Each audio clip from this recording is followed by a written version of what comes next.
சிம்மராசிக்காரர்களுடைய எதிர்பார்ப்புங்கிறது மரியாதை ஒன்று தாங்க. கடகராசிக்காரர்களுடைய எதிர்பார்ப்புங்கிறது பாசம் ஒன்று தாங்க. கடகம் எதிர்பார்க்கிற பாசத்தை சிம்மம் கொடுக்குதா, சிம்மம் எதிர்பார்க்கிற மரியாதையை கடகம் கொடுக்குதாங்கிறது தான் சிம்மராசிக்காரர்களுடைய அந்த பாதுகாக்கிற குணமும் கடகராசிக்காரங்க அந்த பாதுகாப்புக்கு அடிமையாகிற குணமும் அன்பு பாசமும் தான் ஆரம்ப கட்டங்களில் இவங்களை காதலில் ஈர்க்குது. அதுவே ஒரு கட்டத்துக்கு மேலே கடகராசியை பொறுத்தவரை ஒரு சங்கடம் வந்துருச்சு, ஒரு வருத்தம் வந்துருச்சுன்னு சொன்னால் ரொம்ப நாளாக அவங்களால மனசில் தாங்கிக்க முடியாது. ஆனால் எப்பயுமே பாசத்தை எதிர்பார்க்குற கடகத்திற்கு சிம்மத்தினுடைய அந்த பாதுகாப்பு குறையும் பொழுது தான் பிரச்சனையை ஆரம்பிக்குது. இவங்க பிரிஞ்சு இருக்கிறது இவங்க மட்டும் காரணம் கிடையாது, இவங்களை சார்ந்த உறவுகளும் ஏற்றி விட்டு கெடுக்கிறதுன்னு சொல்லுவாங்கல்ல. சிம்மம் கடகம் இணைந்தால். வணக்கம் சார். வணக்கம். குரு வாழ்க, குருவே துணை. இப்போ நம்ம நேயர்கள் எல்லாருமே எதிர்பார்த்துட்டு இருக்கிறது என்னன்னா, எனக்கு எந்த ராசி வந்து செட் ஆகுங்க, இந்த ராசியோட பேசும்போது ரொம்ப நல்லா இருக்கு, ஆனால் இந்த ராசி கிட்ட போனாலே எனக்கு 1008 பிரச்சனை வருதுங்க. அந்த மாதிரி ஒவ்வொரு 12 ராசிக்குமே எந்தெந்த ராசிகள் வந்து ரொம்ப சூப்பராக இருக்க போது அந்த காம்பினேஷன் வந்து நம்ம பார்த்துட்டு இருக்கோம். ஸோ அந்த வகையில் சிம்மமோட காம்பினேஷன் நம்ம பார்த்துட்டு இருக்கோம் சார். ஸோ சிம்மத்துக்கும் கடகத்துக்கும் இன்னைக்கு எப்படி இருக்க போகுது அந்த சேர்க்கை காம்பினேஷன், அவங்களுடைய காதல் வாழ்க்கையாக இருக்கட்டும், குடும்ப வாழ்க்கையாக இருக்கட்டும், ஸோ நட்பில் ஆரம்பித்து முதுமை வரைக்குமே அவங்க எப்படிலாம் லைஃப்பை கொண்டு போக போகிறாங்க, என்னென்ன பிரச்சனைகள்லாம் வரப்போகுது, இல்லை ரொம்ப சூப்பரான பேரா இல்லை எப்படின்றத எல்லாத்தையுமே நம்ம டீட்டெயிலாக பார்க்க போகிறோம். ஸோ 2 பேரும் எப்படி இருப்பாங்க, சிம்மம் கடகம். சிம்மராசிக்காரர்களுடைய ஆதிக்க கிரகம் சூரிய பகவான். நீங்கள் சொல்கிற மாதிரி சில ராசியோடு சேர்ந்துருந்தா மனசில் சந்தோஷமாக இருக்குது, சில பேரோட நெருங்கினா அவ்வளோ ஒரு அன்பு பாசம் ஸ்பரிஷம் எல்லாம் கிடைக்குதுன்னு சொல்லுவாங்க. சூரியனுக்கு பக்கத்தில் நெருங்க முடியுமா? நெருங்கலாம். ஏன்னா சூரியனை வச்சு தான் எல்லாம் சூரியனை மையமாக வைத்து நம்மளுடைய சூரிய குடும்பம் இருக்கிறோம்.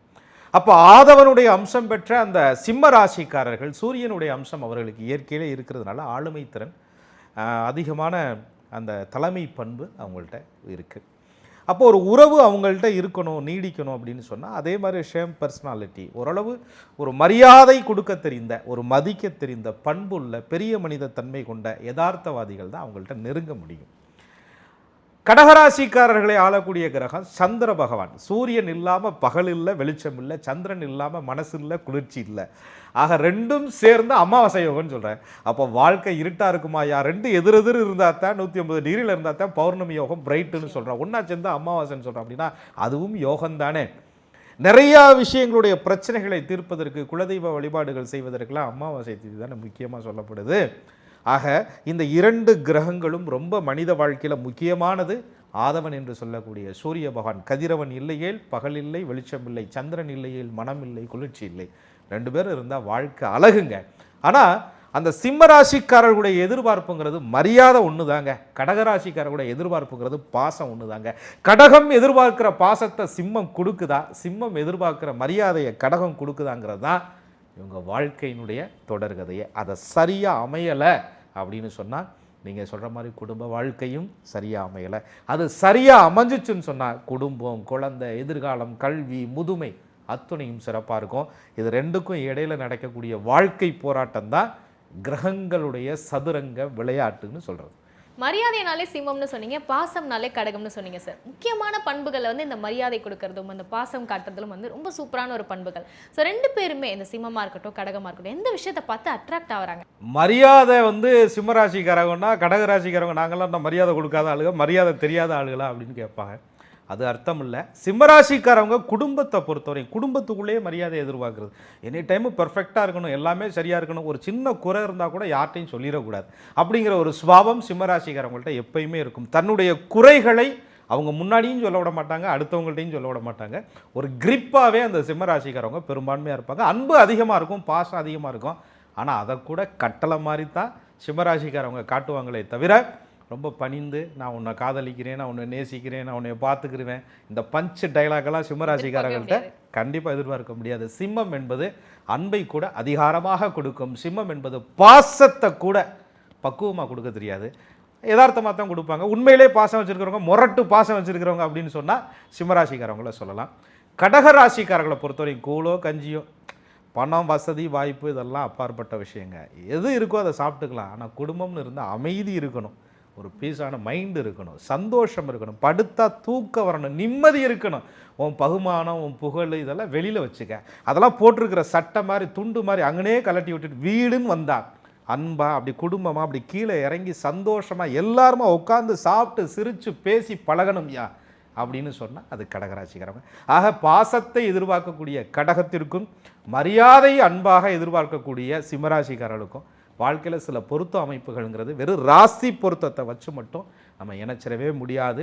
நட்சத்திர பொருத்தங்களும் மிக மிக முக்கியம். அப்படி இருந்தால் தான் இவங்களுடைய வாழ்க்கை அடுத்த நிலைமைக்கு கண்டிப்பாக போகும். என்னதான் கடகராசி வந்து பாசக்காரங்களா இருந்தாலுமே சிம்ம ராசி வந்து அந்த முரட்டு பாசம் இருக்கும். அது ஒரு கம்பீரமாக இருந்தாலுமே உள்ள வந்து பாசங்கள் வந்து நிறைய வச்சிருப்பாங்க. இதெல்லாம் கேட்கும் போதே எங்களுக்கு இந்த கிராமத்து சாயல் ஞாபகம் வருது சார். இந்த அக்கா பிள்ளைய லவ் பண்ணுறது, இந்த லவ்னு வரும்போது வந்து இந்த கிராமத்தில் இருக்கிற லவ்வே ஒரு தனி ஃபீல் தான். ஸோ அங்கே இருக்க லவ்வை நாங்கள் அந்த சிம்மம் கடகம் காம்பினேஷனாக எடுத்துக்கலாம். அந்த கிராமத்து காதல் ஸ்ட்ராங்கான காதலாக இருக்கும் அவங்க லவ். நம்ம கிராமத்தில் மட்டும்தான் ரொம்ப ஸ்ட்ராங்காக இருக்குது, நகரத்தில் பூரா நாங்கன்னா பாதியில் கழட்டியாக விட்டுக்கிட்டு இருக்கோம் அப்படின்ட்டுருவாங்க. சிம்மத்தை பொறுத்தவரை எப்பயுமே ஒரு பாதுகாப்பு கொடுக்குறதில்ல, கேர் பண்ணுறதுல போயிட்டியாப்பா, சேஃபாக இருக்கியாப்பா, சாப்பிட்டியாப்பா, தூங்குனியாப்பா, எங்கப்பா இருக்க, வந்துட்டியாப்பா, போயிட்டியாப்பா, கவனிப்பு. இது வந்து சிம்மத்தினுடைய ஒரு சுபாவம். அதை கொஞ்சம் அதிகாரமாக அது எப்படின்னா போயிட்டியா அப்படின்னு கேட்குறதுக்கும் போயிட்டியாப்பான்னு கேட்குறதுக்கும் வித்தியாசம் இருக்குது. எனக்கு தகவல் சொல்லிட்டு போய் ஏன் சொல்லலை, போயிட்டேன்னு ஏன் சொல்லலை, ரீச் ஆனேன்னு ஏன் சொல்லலை, ஏன் வந்துட்டதை சொல்லலைங்கிற எப்பயுமே அதை ஒரு கொஸ்டின் மார்க்காகவே கேட்கக்கூடிய சுபாவம் சில நேரங்களில் சிம்மத்தை பார்ப்பவர்களுக்கு கொஞ்சம் கடுப்பாகலாம். ஆனால் அக்கறையில் கேட்குறாங்கங்கிறத எத்தனை பேர் புரிஞ்சுக்கிறாங்கன்னு தெரியல. அதே மாதிரி கடகராசிக்காரங்களும் இதை ஆரம்பத்தில் ரொம்ப எதிர்பார்ப்பாங்க. தான் வந்து கரெக்டாக இருக்கமா, சரியாக இருக்கமா அப்படிங்கிறத அவங்க பாதுகாப்பு கொடுக்குறாங்களா, கவனிக்கிறாங்களா அப்படின்னு சொல்லி கடகராசிக்காரவங்க அந்த அன்பு பாசத்துக்காக இயங்குவாங்க. ஆக கடகத்தினுடைய ஈர்ப்பு என்பது சிம்மத்தினுடைய பாதுகாப்புன்னு சொல்லலாம். அதனால எங்கே இருந்தாலுமே சிம்மராசிக்காரர்களுடைய அந்த பாதுகாக்கிற குணமும் கடகராசிக்காரங்க அந்த பாதுகாப்புக்கு அடிமையாகிற குணமும் அன்பு பாசமும் தான் ஆரம்ப கட்டங்களில் இவங்களை காதலில் ஈர்க்குது. அதுவே ஒரு கட்டத்துக்கு மேலே பல பிரச்சனைகளையும் இவர்களுக்கு கொடுக்குது. காதல் வாழ்க்கையில் வந்து சிம்மமும் கடகமும் என்னதான் பிரச்சனை வந்தாலும் தாண்டி அப்படியே கல்யாணம் பண்ணப்பா அப்படின்றது சில லவ் மேரேஜ்ல அந்த பொருத்தங்கள் பார்க்காம திருமணம் பண்ணியிருப்பாங்க. அப்படி இருக்கும்போது அவங்களோட குடும்ப வாழ்க்கை எந்த கட்ட நிலையில இருக்கும்? நிச்சயமா, அதாவதுங்க நேரடியாக பொருத்தம் அப்படின்றதே முதல் கவனித்து பார்க்கணும். பொருத்தம் இல்லைன்னா மட்டும் இல்லை, பொருத்தம் இருந்தாலே இவங்களுக்குள்ள சில பிரச்சனைகள்லாம் வரும். ஏன்னா சிம்மராசிக்காரர்கள் கொடுத்த அந்த அன்பு பாசம் பாதுகாப்பு எல்லாமே சிம்மராசிக்காரர்களுக்கு சில பொறுப்புகளை எடுத்துக்கணுங்கிற ஆசை இருக்கும். தலைமை பண்பு, வழிநடத்துகிற குணம், இதெல்லாம் அவங்கள்ட்ட யதார்த்தமாகவே இருக்கக்கூடிய குணம். அந்த வேலையில் பிஸியாகும் போது இவங்களை கவனிக்க மறந்துடுவாங்க. கடகராசிக்காரவங்க அவங்கள்ட்ட காசை கேட்கல, பணத்தை கேட்கல, நேரத்தை கொடு, அன்பை கொடு, பாசம் கொடு. ஆரம்பத்தில் என்னமோ லவ் பண்ணும்போது அவ்வளோ அக்கறையாக பேசினேன், சாப்பிட்டியானா, தூங்குனியானா, இப்போ என்ன காய்ச்சன்னா கூட கேட்க மாட்டேங்கிறேன். இந்த ஒரு குணாதிசயம் கடகராசிக்காரங்கள்ட்ட ஒரு மனக்குறையாகவே மாறிடும். என்ன நீ ஆரம்பத்தில் இருந்த மாதிரி ஒரு துளி கூட இல்லை. அது ஆணாக இருந்தாலும் பெண்ணாக இருந்தாலும் ஆரம்பத்தில் ரொம்ப கேர் பண்ணவங்க இப்போ நம்ம மேலே அக்கறை இல்லாத மாதிரி இருக்காங்க அப்படின்னு சொல்லக்கூடிய ஒரு சுபாவம் தான் இவங்களுடைய சண்டைக்கு காரணமாக அமைந்து அது நாளடைவில் பெரிய பிரச்சனையாகவும் மாறுது. அதை சிம்மராசிக்காரவங்க சரி பண்ணிக்கிட்டாங்கன்னா வாழ்க்கை ஓரளவு சரியாக போகலாம். கடகராசிக்காரவங்க ஓரளவு பிஸியாக இருக்காங்கன்னு புரிஞ்சுக்கிட்டாங்கன்னா அமைதியாக இருக்கலாம். ஆனால் எப்பயுமே பாசத்தை எதிர்பார்க்குற கடகத்திற்கு சிம்மத்தினுடைய அந்த பாதுகாப்பு குறையும் பொழுது தான் பிரச்சனையாக ஆரம்பிக்குது. பொறுத்த விஷயத்தில் சிம்மத்தில் வந்து மகம், பூரம், உத்திர நட்சத்திரம் 3 நட்சத்திரம் இருக்குது. ஆக கடகராசியை பொறுத்தவரையும் புனர்பூச நட்சத்திரம், பூச நட்சத்திரம், ஆயிலிய நட்சத்திரம் இருக்குது. இங்கே எங்கே வில்லங்கம் இருக்குன்னா புனர்பூச நட்சத்திரமும் பூனையை குறிக்கும், ஆயிலிய நட்சத்திரமும் பூனையை குறிக்கும். சிம்மராசியில் இருக்கக்கூடிய மக நட்சத்திரம், பூர நட்சத்திரம் எலியை குறிக்கும். எலிக்கும் பூனைக்கும் பகையாகும்.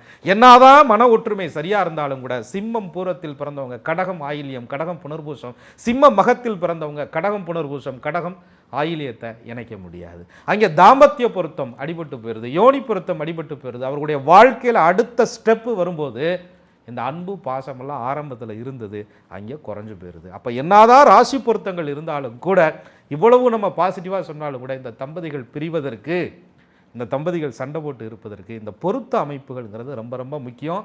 தினம், கணம், மகேந்திரம், ஸ்ரீதிருக்கம், ராசி, ராசி அதிபதி, ரஜ்ஜு, வேதை, நாடி, மரம், யோனி, இந்த மாதிரி பொருத்தங்கள்லாம் இருக்குது. அதில் குறைந்தபட்ச முக்கியமான பொருத்தங்கள்னு சொல்லக்கூடிய யோனி பொருத்தம், ரஜ்ஜு பொருத்தம், தினம் இல்லைனா கணம், மகேந்திரம் இல்லைனா ஸ்திரீ தீர்க்கம், ராசி இல்லைனா ராசி அதிபதி, இதெல்லாம் இருந்தால் மட்டும்தான் இந்த வாழ்க்கைங்கிற சக்கரம் என்பது சுழலும்.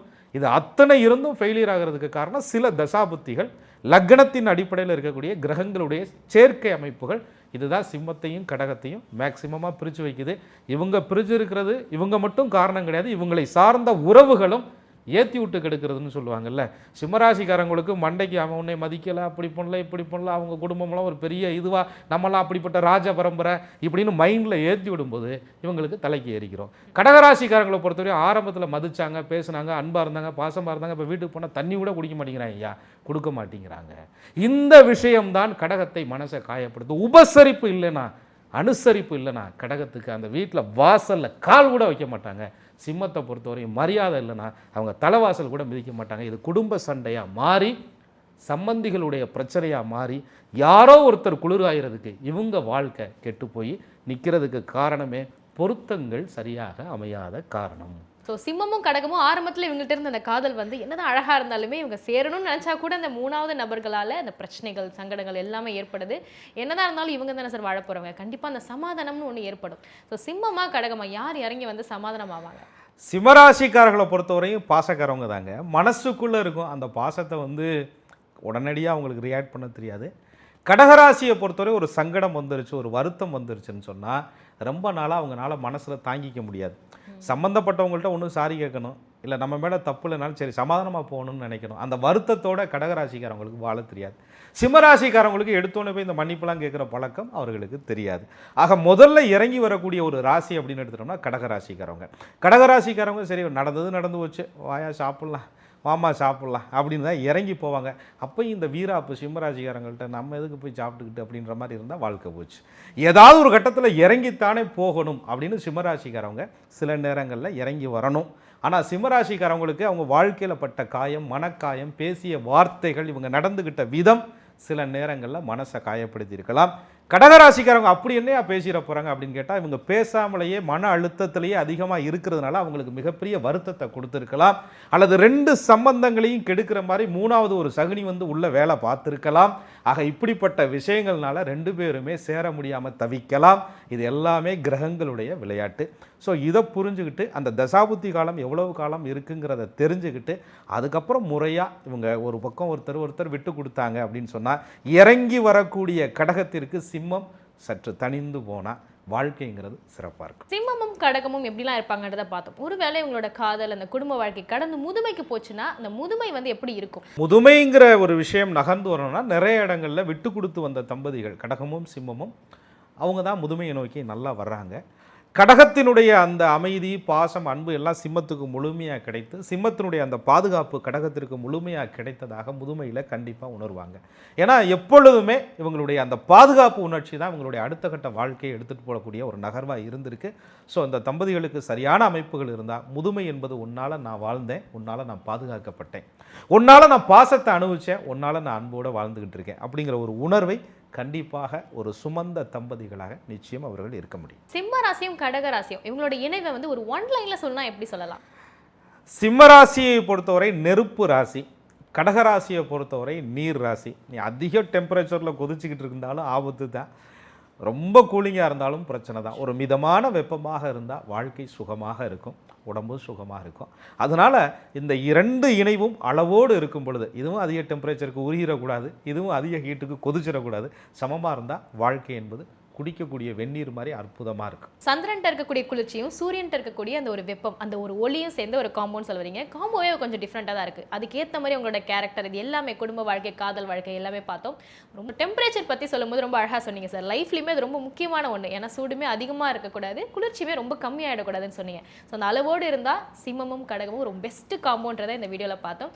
அடுத்ததாக சிம்மம் ரெண்டு சிங்கமும் ஒரு வீட்டில் இருந்தாங்கன்னா எப்படி இருக்குன்றதை அடுத்த வீடியோவில் பார்க்கலாம். நன்றி சார். நன்றி. குரு வாழ்க, குருவே துணை.